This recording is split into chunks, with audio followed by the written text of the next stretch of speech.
completely sidetracked everything on it. This is all Book's fault.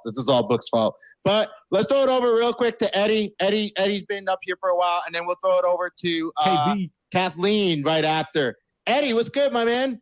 Yo, I'm gonna be doing some learning from you guys, and might actually want to set up a call at some point in the next few days or week or two, as I learn how to do this. But I have a quick question: are you guys accepting any more video participants right now? Yeah. Hell yes! Of course.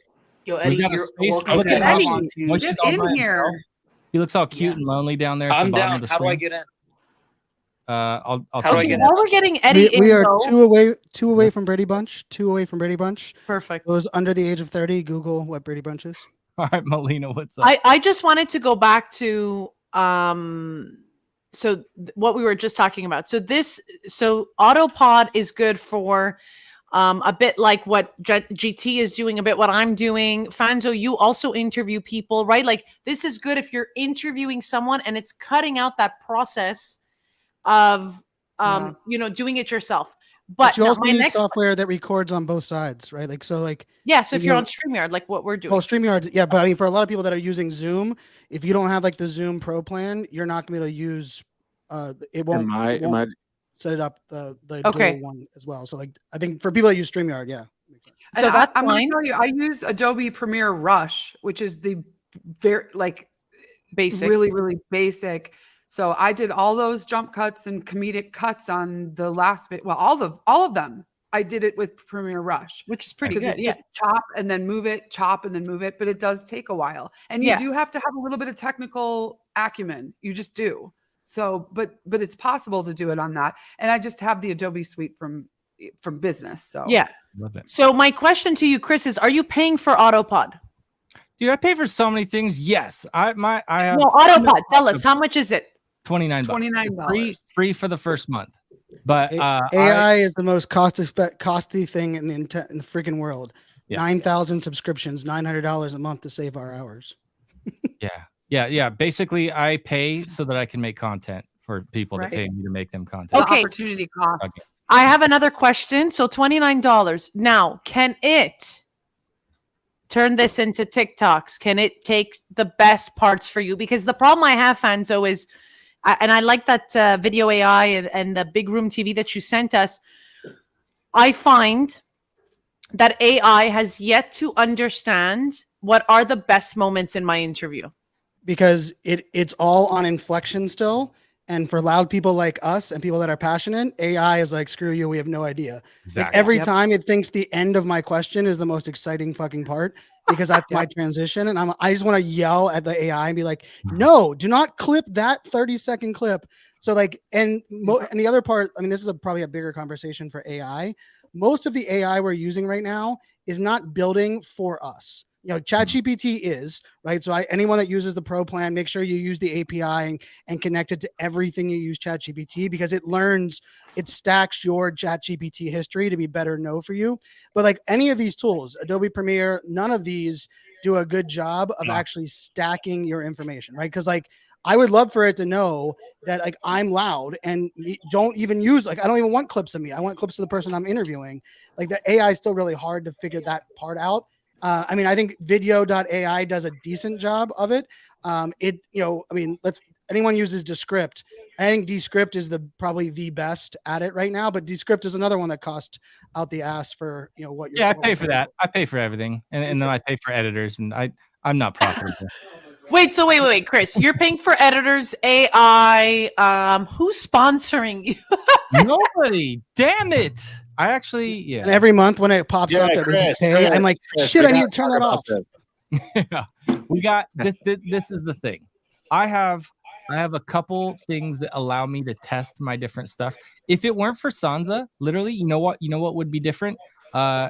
Apparently electricity is at the core of all of this, and I wouldn't be able to keep the lights on. So this live stream is brought to you by Sansa, everybody. Let's go. All right. Yeah. Let's do. That's just, me. The essential being at the core of all things. No. The guy who can't figure out the fucking streaming going live in a matter of minutes. All right, all you silly But we people. do have a hand up. I do got a hand up. I do have an Eddie here. Eddie, I don't know if you heard the rundown of if your phone's making noise because you're on the stage. Can you hear it right now? I mean, I Let's sit on it.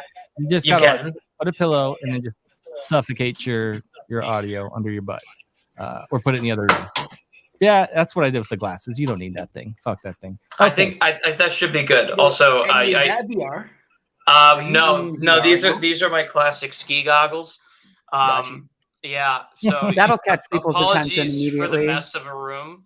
But yeah, I you guys were talking about like eyewear, and I figured, this is kind of on brand. So these are my ski goggles. These are actually updated, so you'll notice that they're different from the ones in my profile picture. But yeah, you could also see literally everything. So I have to be very careful. You have like a POV view here, like so but Bullish. hello.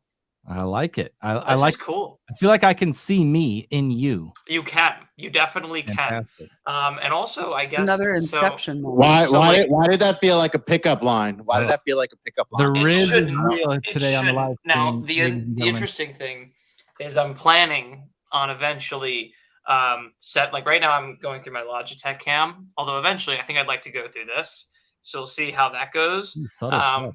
Because I've had this for years and like I haven't been using it for the past few years. I'm like, this seems pretty great to set up if I can. But yeah, I've got some ideas. And either way, I'm having fun. This is cool. Eddie, you live 10 minutes from me. We could also do an ongoing podcast series Dude, at the same time. dude, IRL. dude. I know. Honestly, a bunch of us need to. Like, I'm totally down. Yeah. You know, one yeah, thing I heard Twitter has is DMs. You guys should use it. Hey, I did want to go to vegan. Okay, whoa. We didn't have to get attacked. Okay. Even my camera's like, whoa, you got attacked, bro. All right, look. I forgot that I promised someone I would be at a 6 o'clock space. So I'm gonna figure it out through my Android. But what I will say is this: the order of hands that we're gonna go through is Kathleen, who's been waiting for Yes, a you are minute. correct. And then we're gonna throw back over to begin. Kathleen, what's good? I'm trimming my plants, guys. They keep coming inside to talk, and I got shit to say. Hey, Brookie, and Fanzo, and all of you. So I love this conversation because you guys are the missing link for me. And my dad was an electrician, by the way. And Brooke, I've been wanting to wallpaper my wall with my headshot, so don't worry about being vain. The reason this is so important to me is because I grew up on every show you guys talk about. Like I'm 67. Let's just put it in perspective. Worked in television. I'm sitting here scanning my father's life history in Northern Ireland. Like literally, I had so much footage. I made my first film on the set of Paramount in my son's trailer. Patrick Stewart came in. All these people on the set of Star Trek on a little 8-track. So I love film. I have so much fucking footage to do as well. And so, and if you look at my Instagram, I've been posting some stuff from the gag reel on Family Ties to support Michael Fox. Was that me? I just heard it. Did we lose her? Is this thing on? No, she wrote. I'm pretty sure. Yeah. That sounded, that was like yeah. a violent rug. That was like something. Am I back? That was a hard stop, Rod. My That was AirPod died. Hard rug. it's always those Petsy AirPods. And That's I'm why you trying- use the Gen Z Brook version. Gen X. Yeah, yeah. Oh, Yeah. Okay, to continue. I've Let's been go. trying to jump into the YouTube live. Can you hear me? yeah, we can hear you. Go for it. We, Okay. we won't interrupt you. I've been trying to jump into the YouTube live at the same time. So it's also complicated. But exactly what you guys are saying about everything getting shorter and shorter, I've been studying all this for years. And I just texted a friend to come into this room before you guys started talking to say, you got to get in these rooms, Angela. Everything's speeding up. Your book is a waste of time. My movies are a waste of time. All the screenplays and my published article, it's a fucking waste of time. These kids, their attention span is getting shorter and shorter and shorter. And I was also a preschool teacher starting at 16. Like I know this shit inside out and special ed. So I had just texted all that. And then you guys are so on point. And I'm studying it myself and I'm studying you. So here's my question, because I've been taking notes on all the AI. And I also have been in tech. I was in the Signal Corps in the 70s and Bell in the 80s. I was a technician. So I'm really excited, as you can tell, but can I take all my footage that I've been saving through so many moves and divorces and assholes and put it into this video AI and Premiere Pro? I was taking notes, Chris, and have it do the cuts for me. Yeah, but it's kind of different. So like, here's the long story short. Get it digitized as fast as you can. Like that's the big thing. If you have a way to get all your old footage, I have old skateboarding footage from when I was a kid. That's how I got into video stuff. And it's all on I did that 6 years VHS-C and all ago. that. Okay, so you've got it. So here's the good news is you can take multiple bits of footage and use this tech, but it only really works if it's a conversation. Other than that, it's just going to kind of be a montage. So like, I'm sure, you know, if there's not AI montage, you know what I was doing for the last half hour before the stream started today was making a montage of me and Melina, her videos, my videos, and like chopping them all up and trying to make this little cool intro. And I tried to get too fancy and it took me too damn long and nobody got to see it. So failed. But if I had AI to do that for me, I could have been like, bam, here's all these videos, make cool shit out of it. Actually, Facebook does a good job at that, right? Like they take all the moments. And Google Photos, their new upgrade for video is pretty badass. Mhm. Agreed. You can have it now where you do Okay, the here's the audio thing. clip. It's free. Dope. Here's what I want to interject, though. I've been doing it in InShot. And so what Brooke said was so spot on about the TikTok stuff. I know where the jokes are on everything I have because I was the one filming all of it, all over the world and on the TV sets we were on.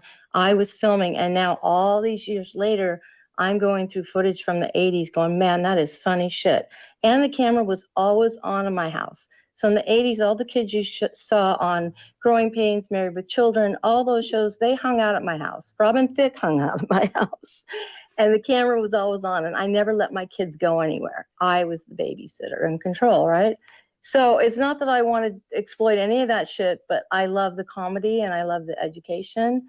And it's my life story too. It's all part of it. So that's where I'm coming from with it. Like I can do it in InShot and move the dialogue around as I want it to go. So I don't know how much I'm going to lose of my own authentic knowledge on how to time shit, right? And make it less than 15 seconds. So that's kind of where I am. And I'll be quiet now and go back to trimming my plants. I mean, listen, I love this one. I appreciate you being here. I appreciate the question too. And it's something that I've thought about for a really long time. We have these discussions when we have like the YouTube creator, just nerd sessions. And we used to do those every morning on Clubhouse and it was awesome. Oh my God. My buddy Roberto Blake always kind of goes on one polar end of it, which is keep every bit of footage you've ever taken and have duplicate or triplicate of it and keep it on multiple hard drives that if one of those fails, you still got the backup, because inevitably we're going to reach a point where it like hard drive space is not a big deal. Storage isn't a big deal. Like editing all this stuff up with AI is not a big deal. And you could literally load 30 years of video into a machine and just be like, hey, give me the highlight moments of 2004. Give me the highlight moments of 2015.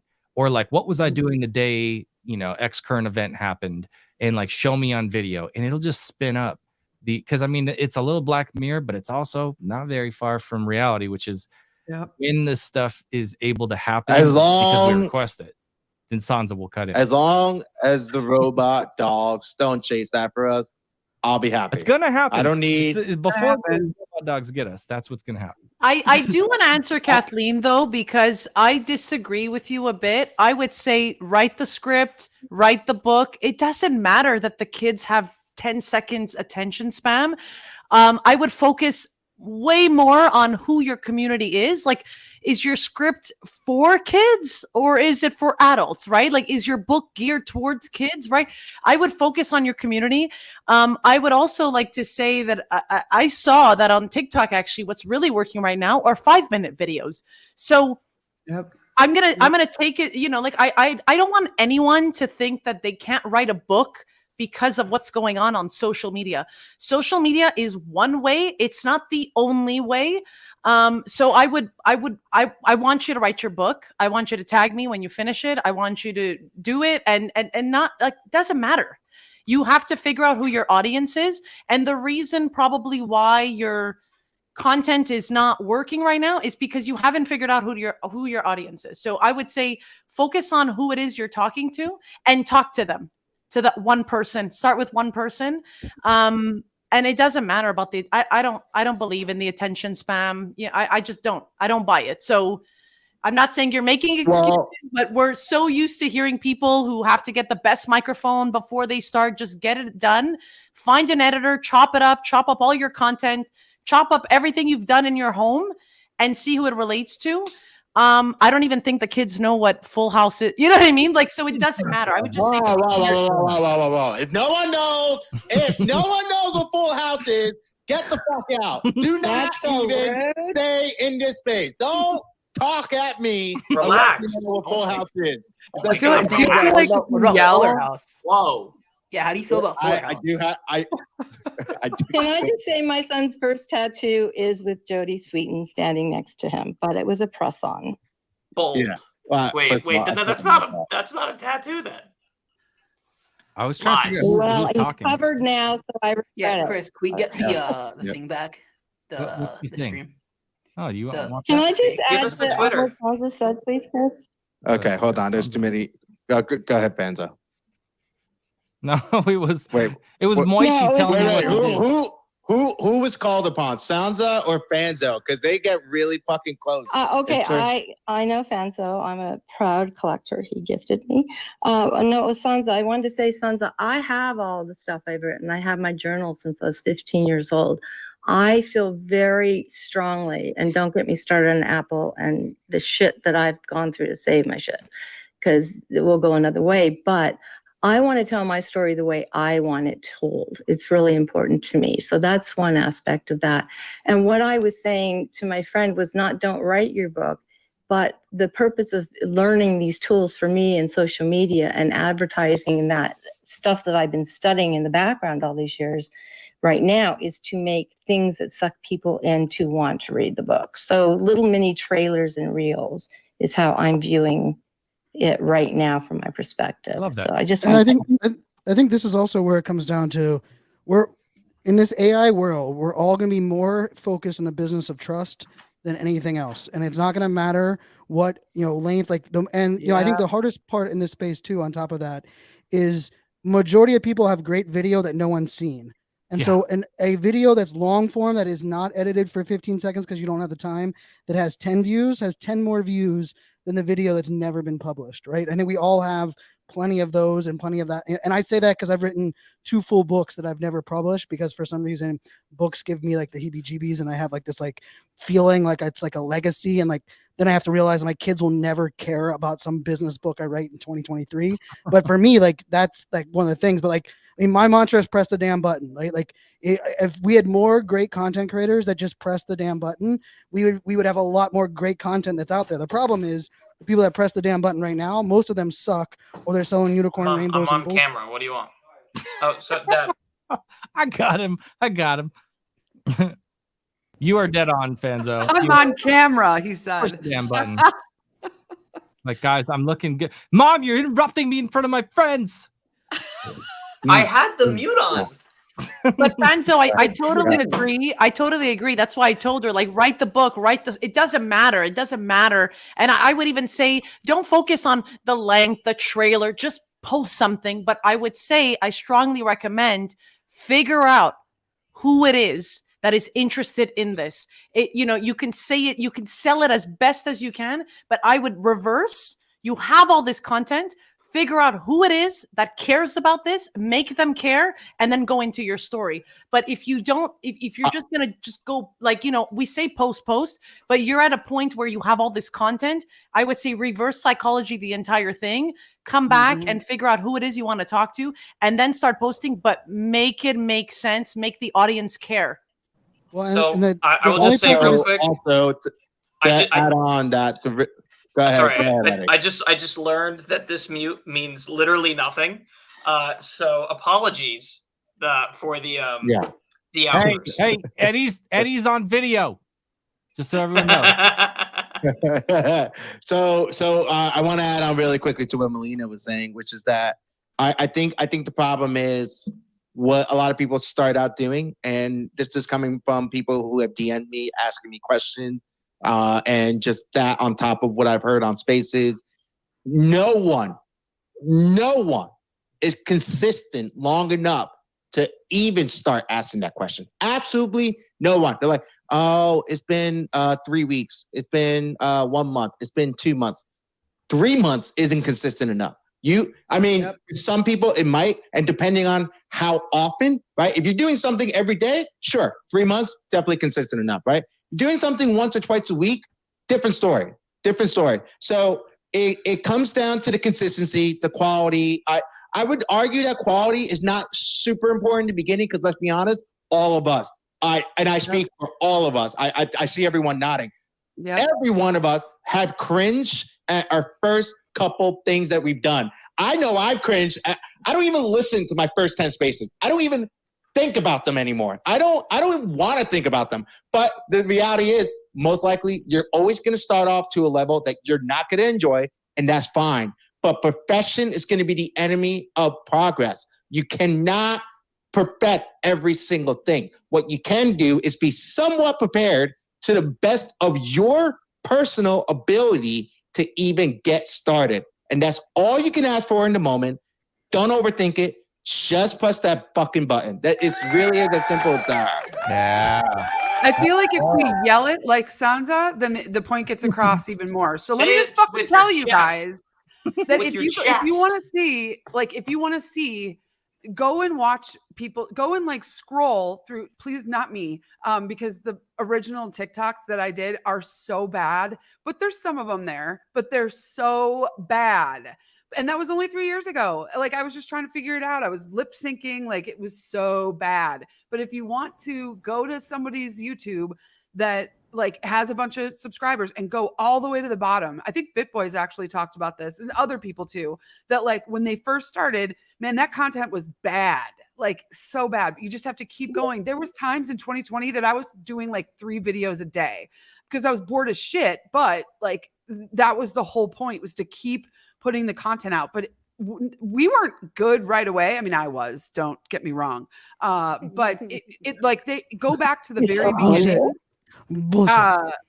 I was super funny all the time, even back on Facebook days. Why am I doing this into the microphone? I don't know, but it's funny on Clubhouse days.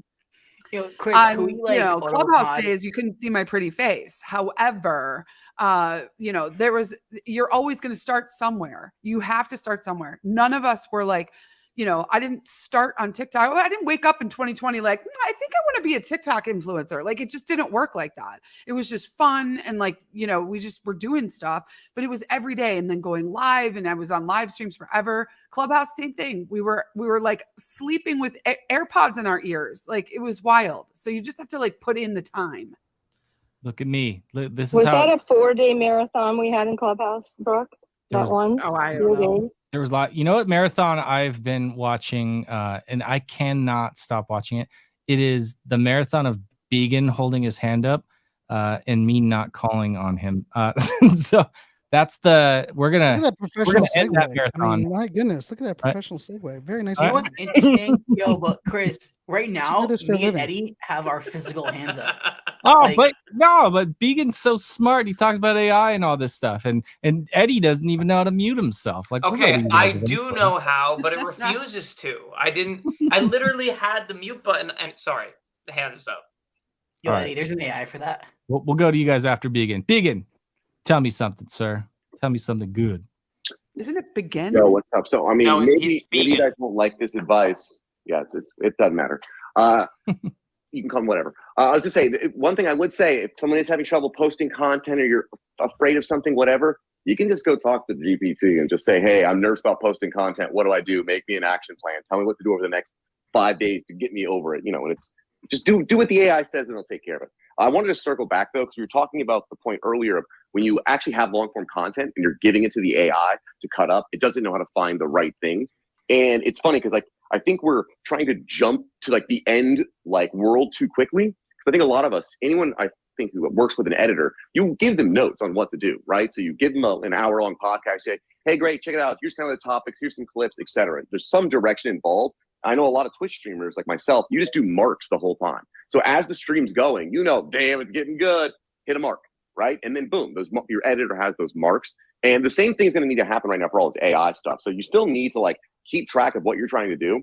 I've had, you know, like for instance, if you do a podcast, you could say, okay, do a podcast, you know, use, you know, Whisper to transcribe it. And then you could say, okay, great, pull out all the moments that this person talked about, like, you know, I don't know, someone kept bringing up some particular AI tech. You're like, okay, pull out all those moments, tell me the timestamps, now have the AI edit from there. You're still giving that creative input, but if you're the person who is there live making the content, you're going to have some idea what the best content is. You got to tell the AI. So that's all. Thanks. Love it.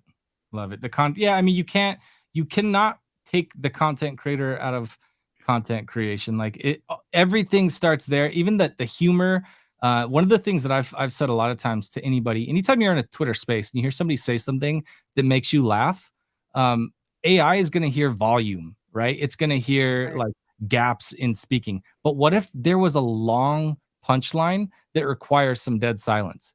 The AI doesn't know that. The AI is not actually. It's never going to be able to match my facial expressions during like the one from yesterday. It will never be able to. I mean, maybe, you know, maybe not in my lifetime, but I really, truly do not believe that it's ever going to catch those like little facial expressions. I just don't. I mean, maybe again, you know, in my and or the things that like, if it makes you feel something in your heart, I always say that, like, if it's something that chokes you up, like, what if somebody just said something and their voice didn't change at all, but the substance of what they said is why it made you feel something. If you timestamp something like that from a Twitter space, you can make compelling content with it that does way better than something where somebody hops in like a freaking bozo on Instagram or on TikTok. So hey, one of the advantages of Zealous, I'll plug Zealous real quick, is they pull in directly from Twitter Spaces, and it'll actually record when certain emojis are used in the audience and mark that for you, right? So if you're all of a sudden getting a bunch of hearts, it'll notice like, hey, apparently whatever the hell you said was a value. So yeah, Zealous.1 for anyone that's doing Twitter Spaces. The other thing that's nice about it, ChatGPT is plugged into it. So it immediately pulls your Twitter space and you can say, write me a blog from this Twitter space. Give me the 10 takeaways. Give me the 15 questions. Tell me who was talking. Zealous has it all directly in there. I mean, I'm an advisor and full transparency to them, but I think it's fucking gold. No, we've got a bunch of transparency. I have an affiliate code if you do want to. Shut up, Moishi. Listen, I want to tell everybody this. Moishi took my ass to school.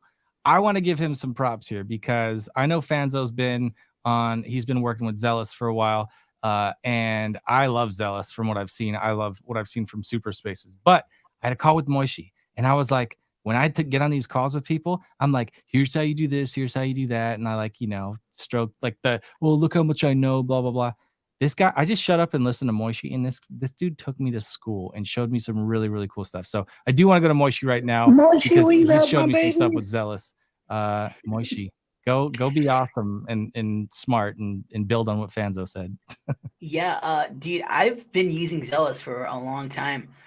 You know, Fanzo was one of the first people I saw to really be using it. Shout out Greg. Great application, seeing it evolve over time. There's some really cool features that I've been using on Zealous in terms of tracking, and then using like those markers to then go off. If you want to make it nicer, if you want to make it nicer, you can bring it onto then like the script, but using like timestamps and the emoji reactions to gauge that.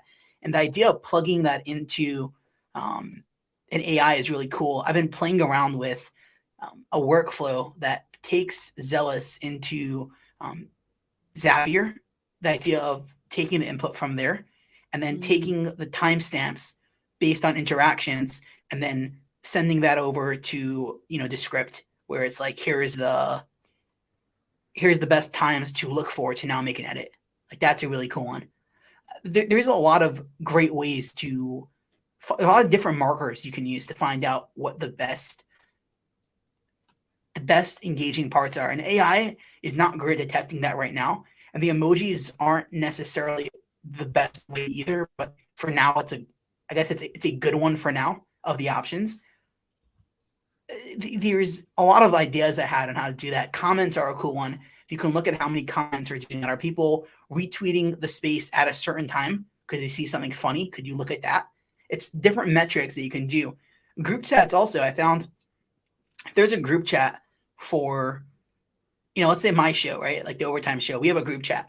People will likely speak in the group chat rather than on comments. So how can we gauge that? How do we know when a good moment is? How can we pull that? How can we direct user attention? Because the comment section, you could have a lot of comments around the show, but they're not in the comment section of that episode. So also the comments aren't timestamped connected to the show the way they would be right now. Like on StreamYard, where we're streaming now, every comment that we're having in like the private chat, you're having it set up with timestamps, but they're also not to the second, but to the minutes and not to help you. YouTube has a cool way of doing that where you're able to pull clips like that. So depending on what platform you're trying to like pull clips from, you have to find the best thing from. Also, like for me, I have a Fanzo, you'll love this. Whenever I'm on a space, I have if you go to like zealous.one/motion-media, I have one called Spaces I'm on or something like that. It's titled like that, which pulls every time I'm a speaker on a space. So it's like people say that if Moishi's on the space, it's recorded. And if I find something that I want to clip, I'll be like, yeah, like throw up to a host, like throw up a 10 emoji, a 100 emoji, because now I have a clip for that and it's automatically transcribed. What would be really cool is if you're able to set up a custom emoji. So let's say for like Overtime, if I had a clock emoji that was like I could figure it out on Zealous, and I mentioned this to Greg, like an idea where you can throw up a specific emoji for that group, and that means different items. Like if it's a cool, and you can have mods that do that. So if there is a cool, question that happened, just a funny moment, like different emojis will trigger different moments on Zealous. If that makes sense. Special emojis that you wouldn't regularly use, like weird ones, you could have your mods use. That could be really cool. Yeah, and I think the big piece of this too is like, recording, what you have and like use feedback, right? Like if someone tweets out and says like, man, this is my favorite part of your podcast, all I do is go back and find that piece and put content around it, right? Like if one person thought it was valuable, like that's a big piece of it. And let's face it, I mean, Twitter Spaces is still behind the curve. I mean, Elon decided to bring president candidate on and then break the entire thing. Like there's a lot of things that would be nice to have inside of this Twitter API, but rumor has it's worth 1/3 of what it was when Elon bought it. So I don't see any upgrades coming anytime soon. But yeah, I think it's a definitely a good one. And the other thing that is nice with Zealous, you don't even have to do it on Twitter Spaces. I have my podcast pulled directly in with the RSS feed. So as soon as my podcast goes live, it pulls it in there. It runs a full transcript. I can use it right directly. So like all my podcast show notes are done using Zealous. The audio in, I say ChatGPT summarize it within Zealous. It summarizes it. I copy that into my show notes for the podcast, and I press publish on the podcast. So, like, I mean, that's the magic there, is streamlining that shit. You guys are being. I don't think anybody realizes like the level of just experience from people that are on the stage, that are on in the live stream right now. Like these are all people to follow. Please follow. Please, like, we're not going to be doing this forever. What time is it right now? We got like 15 minutes. We're going to wrap this. But I just want to say, like, I learn a ton from these people all the time and watch what they're doing. And these aren't people that just know a couple things. They work. They do the stuff that they talk about. So if you don't know all these people that are saying stuff right now, you're missing out. AI can help you a lot, but at the end of the day, you have to be the one that's doing this stuff, and then AI is going to empower you. These are people who are powered up, and then they're using AI and they're using tools, and they're squeezing every last drop out of value that they can from efforts they're already putting in. So, Chris, let me give a quick little workflow that I built out. So StreamYard. And then we're going to Sapphire, damn it, because she's been patient as shit. Go for it.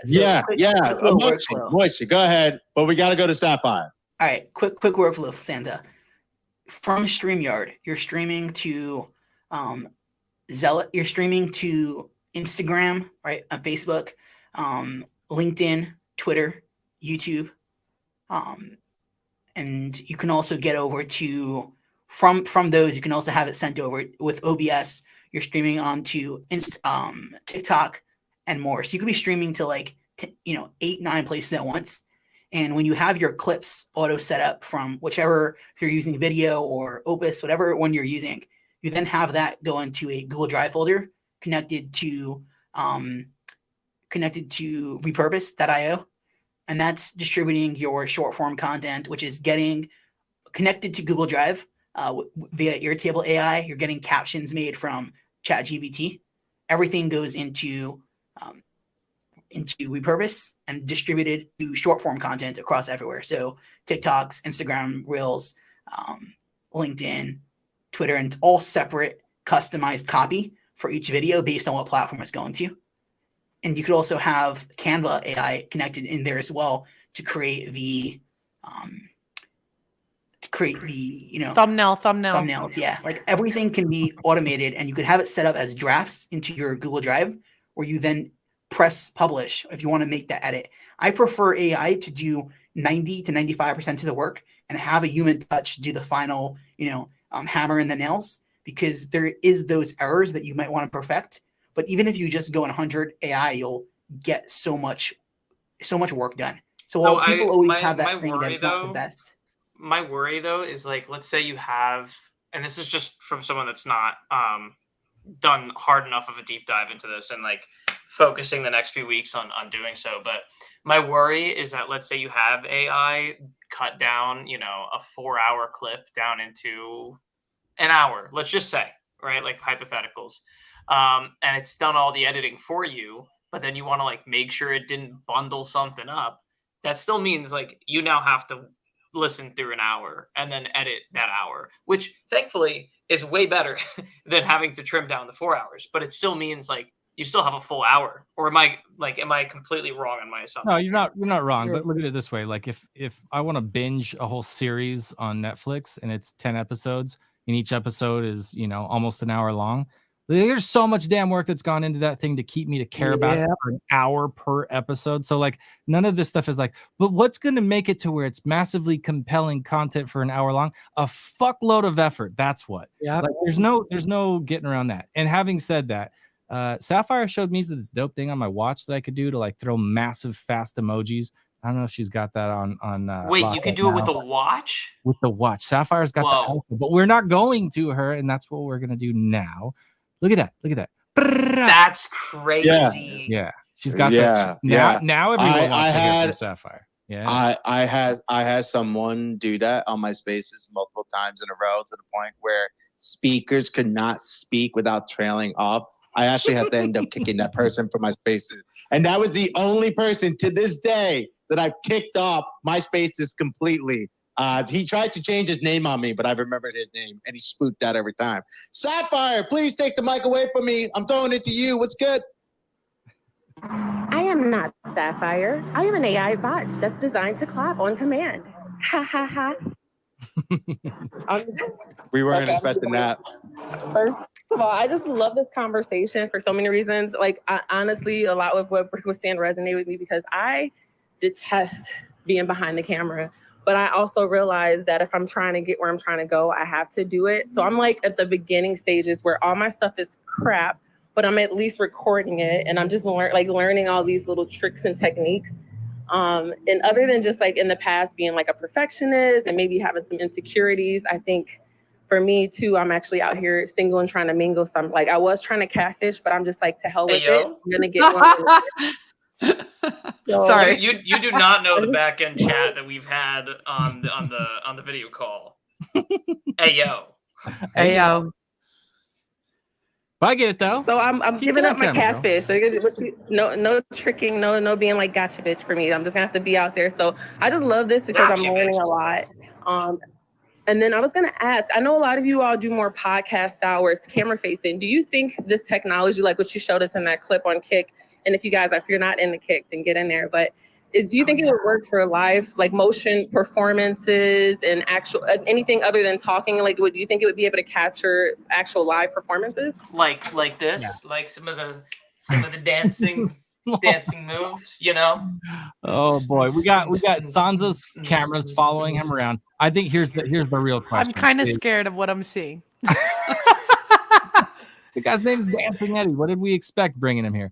I think, yes, there's no shot that all these other things are going to progress further, and we're not going to have some sort of like, I've actually talked a lot about this, and it always bugs them because they're always like weird devs that can't speak human. Like Brooke's amazing. Most of these people, they only speak robot, and it's obnoxious. I'm like, learn how to speak, fool. But I talked to the guys with the metaverse stuff, and I'm like, can we just have a cool camera that just is auto programmed to know that if I'm walking with my 3 metaverse homies and one of them talks, that it just like swivels over with the cool specific animation and shows his avatar.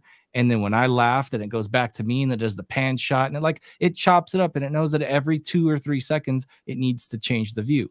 Like there's no shot that we're not going to have that. And so having said that, if we have that in metaverse worlds, then there's no reason that we can't have, systems that I know there's already really cool systems in place. A lot of churches use these actually because they got all the different angles, right? And they got pastors walking, he's a pacer and he's going back and forth. And so you have all these views, and people live stream a lot of church services. And so you have manual and all of that. Yeah. But I'm just saying at the end of the day, there's going to be something that says, okay, when camera 3 sees, dude foot enter the frame, switch to that. Like, you know what I mean? So I do think this is going to go that way eventually. For now, I'm just happy to see Sansa and Dancing Eddie. I hope that answers that. This is the first. This is the first time I actually tested the camera moving with me, bro.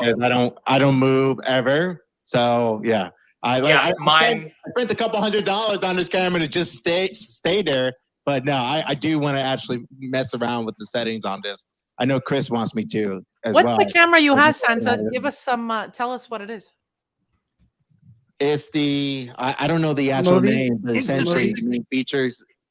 Yeah, there you go. Insta360. I didn't know it was that global. So essentially, it just follows and tracks me around. There's some other things that I can do, but like if I do this, the camera will kind of reconfigure. But usually, what it's supposed to do is be able to zoom in or zoom out by depending where I do like basically an L feature here, and then it'll go up or down. Yeah, mine's not doing that. Yeah. I don't know what's wrong with mine. Yeah, it might be broken. Well, it's probably not the fancy Insta360 Eddie. But go ahead, Millie. What was your question? No, so it's called 3. Is that the one, Chris, that you recommended? Yeah. Yeah, so I couldn't actually get that delivered to Canada. So go figure. I don't know. There must be some illegal thing in it. Another reason why Canada sucks. I know. That's like everything is calling me to leave. You should have brought it to. You should have had it ordered and delivered to Beacon. Then you should have done that. I didn't even think about that. From the wallet I control. As if she didn't have enough to plan for. Like this woman puts everybody else to shame. She gets all the shots she needs. She tracks down the people she needs to go after. Like Melina, she's already doing better than everybody else. I didn't do it too much at VCon. I will say I was chill. I was chilling. You know who I'm mad impressed with though on this subject is, I gotta tell you, and the kid doesn't need much extra help on the ego. I certainly don't. OG crushed it. See, my fucking guy. He did, yeah. So happy. Yeah. I mean, honestly, and it's one thing I was excited about with that was one, interviews do actually kind of perform pretty well after the fact. His have done exceptionally well, but also it's just like it was cool that a lot of these events, like a lot of events when you go in person, it's almost like people forget how to do Twitter or how to do YouTube. It's like they'll do event content, and it's just like, here's what we did, and it's a nice showcase of the event. It's like, oh, people were sitting down here, and look, they were sitting down over there. Like, I don't care. What I want to see is like, yo, I'm OJ, and here I am with X influencer, and like, have fun, do cool stuff that people are going to actually watch after the fact. To your point, Eddie, that's sort of that's the problem with a live event, because it dies the minute the event is over, right? So exactly, you really have to. Which, by the way, okay. I was like, I thought he was gonna go pull out something. Which is why even before VCon, Chris and I had this space, and we talked about, you sort of have to plan out things. I say unfortunately because people hate planning, but you have to plan out things. You have to, I would almost say, like, I don't know how OG did it, but like when I was in New York, I sort of, I figured out who was going to be there. I figured out who I wanted. Again, you got to think about what's your brand, what are you doing, who are you talking to. But you have to you almost have to make it that the event is like your canvas. It's just the event, but what are you talking about? Like, is it relatable? You know, is it still relevant today? Yeah. Or now, Melina, I will tell you, for the Azuki event in Vegas, on the day of the Azuki event, which should be fun. This is not a shill. I'm going to be throwing a paintball event in Vegas. There you go. And I will tell you, it is going to be about the content. It is going to be about who gets shot, much less than it's about, oh, look, they were playing paintball. Like, no. Yeah. I want to see my favorite influencers get down and dirty with the paintball guns and get thick welts, you know. Hopefully not me, because I'll be sick and I've got like my paintball mask somewhere in there. But you're right, Eddie. That's way more interesting for people. Yeah, it's way more interesting. Yeah. I would also, I like, I'm gonna say this here. I'm tired of like the video recaps. I'm like, nobody suck. They suck. Cares. I know. No one cares. I know. Yeah. Unfortunately, I say this because it's the same thing. Like, I came back from New York, and the struggle. And this is why we're talking about AI and is it going to take over? Is that I couldn't push out my content fast enough. It just, that is the problem. It has nothing to do with, we could have so many ideas. It's almost like you need to be there, be present, edit, film, like, and it's got to come out the same week, which it's just hard. You know what I'm worried about? There's no such thing as being present when you are at these fucking events trying to do this at all. You have to, like, I'm obviously being a little bit of a doomer here. I didn't mean to like come in hot and cut everyone cry off. About it. It's just like, yeah, I've experienced an FTNYC and I've experienced VCon, and to me, I saw OG getting these interviews. I was watching him behind the scenes. I was hanging out with him, and we made it into one of the videos. Did you turn his mic off? I'm just kidding. But no, he actually had an issue a couple times where he's like, oh shit, my mic wasn't charging as much, and like he was like, oh shit, like I'm running on low battery mic. So it's just like, but he was taking the time, he was putting in extra time of going to find these interviews, going to find these things, you know, going and they're like a minute plus long. So I think it's just about, you know, I think the trap that a lot of people fall into way too often, and then I'll stop and throw it over to Begin at the last hand up. Is that they fall into the trap of engagement, and I specifically speak on Twitter engagement, and it's just Chris was so happy the other day. I was like, I'm just gonna like completely stop. Like I cared a little bit because I was like, oh, it's like my resume, blah, blah, blah, blah. But I was like, no, I'm just gonna, if I want to post something, I want to post it because I think it'll make sense with what I'm talking about. Because at the end of the day, I don't post a lot of video content. I have a lot of chances and ideas to do it. I just don't execute as much as I want. And so that's going to change in the next couple months going forward. Because to me, the video content, I fucking love doing it. I love doing it. We got to get ready for when Twitter starts promoting the hell out of it. Yeah. Be ahead. Exactly. So anyway, the TLDR, my point that I was trying to make really was just don't care too much about Twitter engagement. Care more about being consistent with whatever you're putting out, right? Yeah. At the end of the day, if your worst case scenario, you did your best, it's been a few weeks, you figured out what worked and what didn't, and you readjust and work from there. Like really as simple as that. Yeah. But go ahead. Yeah, can't be too bougie or perfectionist or whatever. And honestly, Fanzo is probably one of the most. It's like exhausting to think about how much this guy has just put out insane amounts of content consistently, video, audio, live. Chris, you're rugging. Damn it! Or am I? No. That's just you, Sansa. And so handsome, he's so smart. Fanzo's the best. That's what I was saying. Clearly, obviously. Well, and timing's everything, Melina. And he's busy. These funny parody videos, like if it was a week from now, that shit wouldn't be funny. Like I did one about the jugs thing. It's not funny now. other than you can see my cleavage. Like, And that's also, wouldn't you say that it doesn't work on other platforms unless you're here? That's the other thing too, and I think sometimes people don't understand. It's so specific. That's why I always talk about like figure out who the hell is your audience, because you could be putting out all this stuff on Instagram, but nobody gets it. So find a way for people to get it. And I would even say, okay, you come back from these events. Now what? Who are you? What are you about? Like, you know, like there's what gotta did you learn be from that. Who did you talk to? What did you learn from them? Like use them sort of like Chris uses us for his own content and we don't get paid for it. It's fucked up. Wow. I mean, that ain't the truth. Spin it back. Spin it back. Like learn it. No, I get from him what I need. Like I get from him what I need. So he can go for the jugular. That's right. It's fucked up. All right, Vegan, it's up to you. That humorous, like, you know, to get that like point across, and the whole repurposing. I'm a big believer that it doesn't really work. I'm sorry, not sorry, but what is it? 85,000 views in the Women in Web3 panel parody video on Twitter, which isn't even a video app, and 2,000 on TikTok, and I have millions of views on other shit with me just sitting in the car. Repurposing does not always work. It's audience, it's topic, leave that expectation content. at home. Don't take it out to social media. All right. You're right, though. You're right. Vegan, redeem me for a moment because I'm all over the place.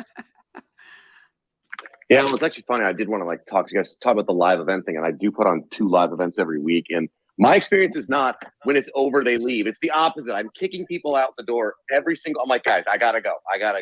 But I think that's because we just do like. I only care about one thing in my mind.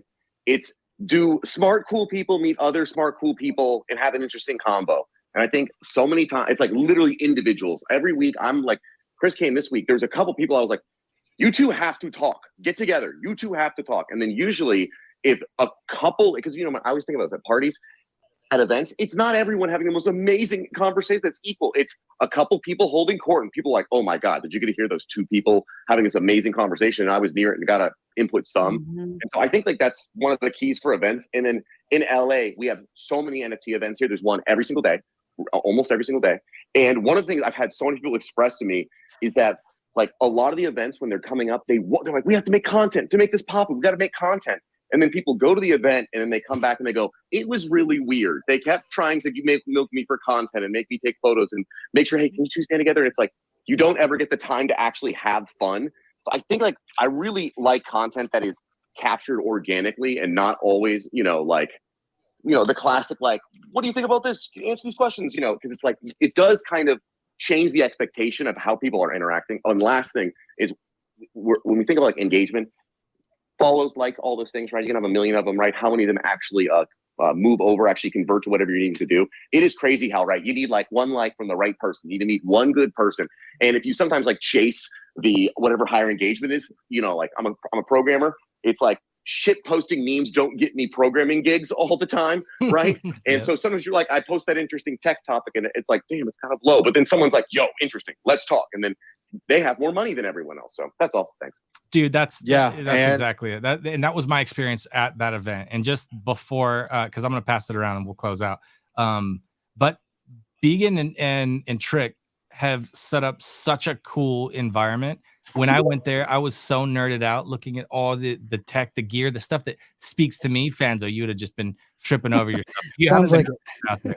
But there's just all these big giant stream decks. I was like, oh man, cool SM7Bs. And they're like, dude, those are like, that's like the Bozo mics. Like we got a cabinet full of dope stuff. And then they dropped some weird acronyms that I don't know what they meant. But it was really, really cool. And the vibe was just, it was immaculate. It was on point. So I appreciate what was there. And I was like, I don't need to go all these places. I'm by LA. I'll just sit in the car. I never have to drive anywhere. Like my kitchen is 15 feet that way, right? I have a nice, cute little house. Like I don't go anywhere. This is what I do. This is where I'm at. So if I'm going to travel somewhere, I don't need to get on a plane. I go hang out with cool people in LA because Vegan has built an amazing experience. So yeah, let's not talk about all of you. I was going to say nice that's all of you that don't live in Idaho like me. I was going to say though, because I'm hearing Chris. Idaho. I don't want him to FUD conferences. Right, we're closing now. Okay, Chris, we're closing. She's I wanted to shut it down. That's the mute button from Melina. Yeah.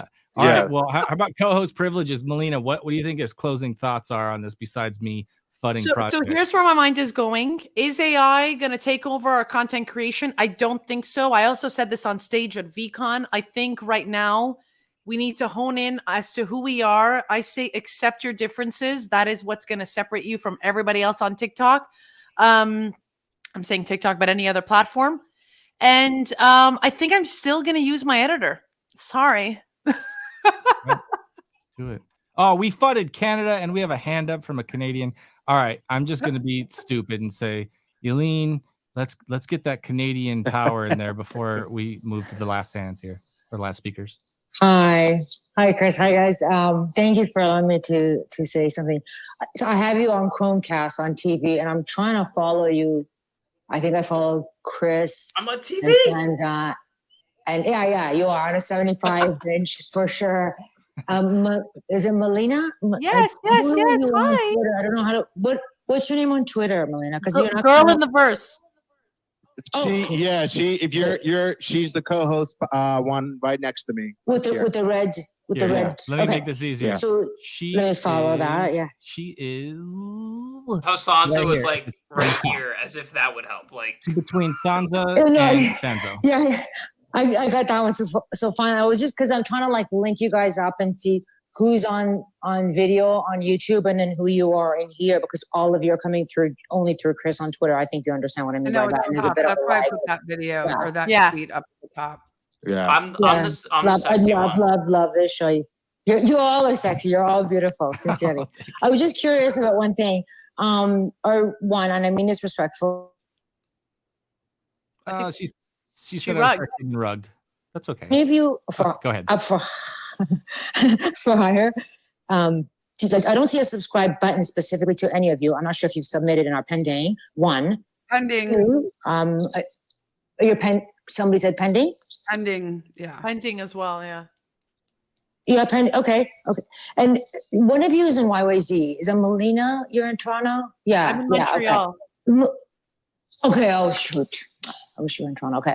But none of you, so from what I can tell, none of you are for hire, like specific, like one-on-one hire. I mean, I kind of am. But not really. Yes, we are. Yeah. See, this is where I can't tell who's saying it. This is the challenge. I'm so sorry. So Melina definitely are you guys is. for hire? Yeah. Okay, Melina, you are, and then who else is? Somebody It was else me, is? but For hire for what? Because Melina, she's way better than me. for like a one-on-one coaching on what you guys are talking about. So like just like tools that you're using. I subscribe. I do to you excellent through- burlesque on your shows. I YouTube. don't know if that's. Keep the Riz to a minimum, Eddie. Let's go. Are if in this chain, if somebody can I'll say who is. Eileen, I'll DM you after this, and anybody that you wanted to connect with after the fact, go for it. And we are actually closing down. I see my boy Ryan down there, and I want to bring him up, and I want to talk to him, and I want to talk to everybody, but we've been going for 2 hours. Your boy's butt hurts. I'm tired of sitting here. And you can't do things like I have a family that haven't seen me in 2 days. Look at that. You Look know what we're doing. We're families are being put to the back burner. This is sad. Wow. No, but you're gonna pay your family. You're gonna get hired. You know what I mean? When you're not going cheap, you're gonna get quality stuff. You're gonna get quality pay, right? So we're gonna do a good thing. I just wanted to know if anybody was up for hire, and I think it was Sanzo that's gonna DM me. That's Chris. Chris will DM you. Chris, Anybody yeah. you want to connect with. Beautiful. $1,000 an hour, or don't even try. I'm kidding. No, but I wanted to go back to the closing remarks, what I said before, which is I think I'm still going to keep my editor. I'm curious to see what all of you have to say. That's just my take. 100%. Yeah, Fanzo, what do you think? Editor? No, Sanzo's going to keep his editor because that's kind of me. So, Fanzo, what do you think? I don't know about my editor. I'm feeling him out. You know, it's been a few months now.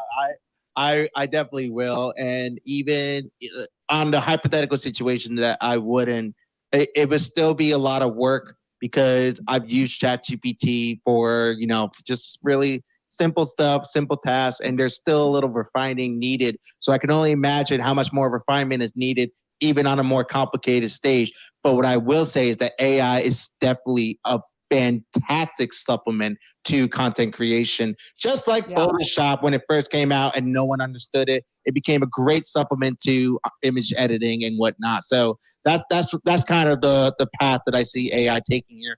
Perhaps a little bit quicker because with machine learning, it can actually speed up a little bit more and whatnot. But that's just my take. And one thing that I wanted to also add before the closing remarks was, Begin.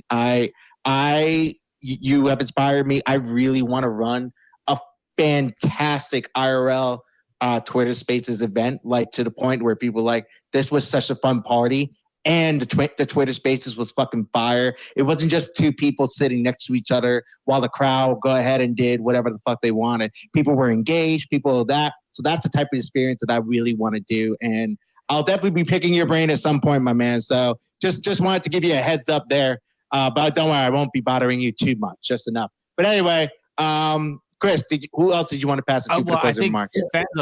I love what Fanzo has there. Oh my God, so nice. Fanzo was telling you, go for it, sir. Yeah, there it is right there. So my answer to that question on that side is, for content you create, I say use an editor. For content you're documenting, use AI. And I think if we can find that happy medium, so I think that's a big lesson. I know Gary preaches it, but it was a game changer for me.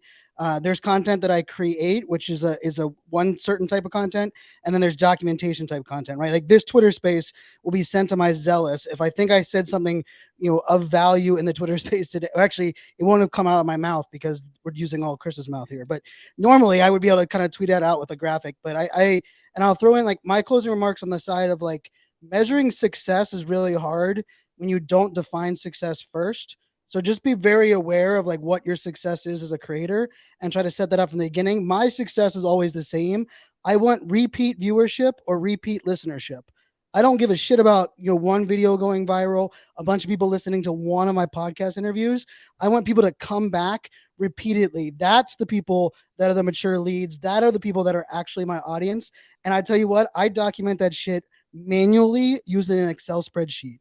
If you tweet my podcast out saying I love this episode more than once, your Twitter handle goes into an Excel spreadsheet with your name, because now I know that your persona is someone. So like repeat viewership. If you get people to come back more than once, that's the person you're going to focus on. Screw the viral shit. Screw the, trying to get, 15-second hooks. That's where, my attention goes. And, of course, press the damn button. I love that, dude. That's actually just crazy alpha. It's just like, don't get in your own damn way. Don't get too smart for your own good. Sometimes just pay attention and fucking write that down. And I saw someone on YouTube just commented they have 0 subscribers. We all started with 0 subscribers. And the beautiful thing about it is I was doing Google Plus interviews 10 years ago, interviewing Tony Robbins, interviewing Damon John. And I was honing in my skills then. I had no idea. I mean, no one watched it. It was on Google Plus. I mean, most people don't even realize that. Oh yeah. I mean, you look at my YouTube. If you don't know what that is, we're gonna have words. And he's like Google. 13 years. Well, don't do. If Google does anything with social media, run the other way, because I had Google Wave and Google Plus, and I decided to go viral on Meerkat, and that was also a wonderful mistake. That my 15 minutes of fame. But I will say the things that you're doing now to learn how to be a better interviewer, content creator, scale, process. When the things kind of take off, like for me, when I launched the NFT 365 podcast, that was my eighth freaking podcast. 7 of them no one had ever heard of. One of them is called Press the Damn Button, by the way, just FYI, that most people don't even listen to. But all those 7 podcasts allowed me to hone the skills to where whenever I decided to do a daily podcast with 5 days notice, I was able to lean into that. So that's the piece of this. We all start with 0. And the more you start now, the better you'll be off later on. Everyone has an excuse of why they're not starting. 100%. Brooke, are you keeping editors? Are you going all robot all the time? What's your thought? Are you going to be the editor? Are you going to be the robot? I don't know. It's hard to teach an old dog new tricks. And for me, it's been easy just to Wait. Bullshit. I watched you do edits prior to this. And in the last video that you put out was fucking fire, pacing, chopped up. There was audio. It had nothing to do with it. Just chopped it up like autopod. So, okay. Yeah, that was me. Yep. You were awesome. I don't know. Like I'm just saying it's just slow. Cause like, I don't have time to sit and like you said, Premiere is, I'm not great at it. So I will have to sit and do this. And with grad school and work and like all of the travel and all of that, even that hour of me like learning Premiere to do Autopod was rough. So, but the AI thing, I have to say this, that like, I really truly don't believe that it's going to like take over or hinder any type of content creation, because no AI is going to be able to like replicate my energy. So you're going to be able to look in my eye in that video and know that it's me, because no way is an AI going to be able to replicate my my soul and my actual like energy, because you've all been around me in real life, you know, a lot of you, and you're going to know that that's me. And so I really, you know, encourage people to like look at it that way. Your content is your like passion and your soul. That's going to come through, because that electricity does actually come through the screen. And I just don't think an AI is going to be able to replicate that ever, unless they become sentient, and then it's just going to be a clone of me. And then that's great, because I can go take a nap and the clone can do all the rest of this shit that I have to do. So honestly, that would be fucking great. I would love that's that. what I'm saying. If they can make us take a nap and they can make our content, I don't think they need us. Exactly. What's with you, all these adults and grown people talking about sleep? All right, Eddie, what's your take? Is AI taking over content creation, Eddie? Yeah, I think so. I mean, I think it is. Obviously, it's not going to be like unless it's an experiment, it's probably not going to be like the core of the content. Like, people still want to connect with people, and people are hardwired innately to connect with other people. But at the same time, I mean, if you're talking about workflows and streams, yeah, to make things way faster, I mean, it's going to change everything. And that's like, it's making me want to come back to, because like I've had this for years, and I had a stretch where I was editing and it just became like exhausting. It took like hours and hours and hours of time, and I was just like, it's not, you know, for how good I am and how good I can be, like, this is not where I think my energy is best distributed. But you take it and you slice the amount of effort down by like 80-90%, and you just focus it on the content of the content rather than the creation of said content. And like, there we go, that clicks. So for me, I just feel like, and I never had the ability to like hire a 10-person team. So now that, you know, maybe not 10-person, but you get the idea. So like I can the reality of me becoming more of a content creator, especially on the video side of things, has increased exponentially in probably the last 3 months. And that's why I'm going to probably try and spend the summer diving into it, and we'll see. Love it, man. Well, thank you for joining today. Thank you for everybody who contributed a bunch. We actually are streaming to 9 places aside from this Twitter space. So we're in 10 places across the internet right now. That's all sorts of opportunity to clip things up and to share with different audiences and cross-pollinate and all that stuff. And so, yeah, if you don't have a 10-person team, just invite a bunch of smart people to your live stream and syndicate all over the internet. Yeah, who needs a team? Who needs AI? I just got all these people. All right, I'm just playing. I appreciate everybody. Thank you for joining this space. Join us next week on Wednesday at 2 p.m. Pacific Standard Time, and connect with everybody who's up here speaking, and the people next to you in the stage, and the people next to you in the audience, because there's a lot of smart people listening too. We appreciate you, everybody. You people on stage, don't leave. I need your videos to upload in the background. Everybody on Twitter, I'll probably be in a space in like 5 minutes. See you there. Bye, guys. Au revoir. You guys are okay.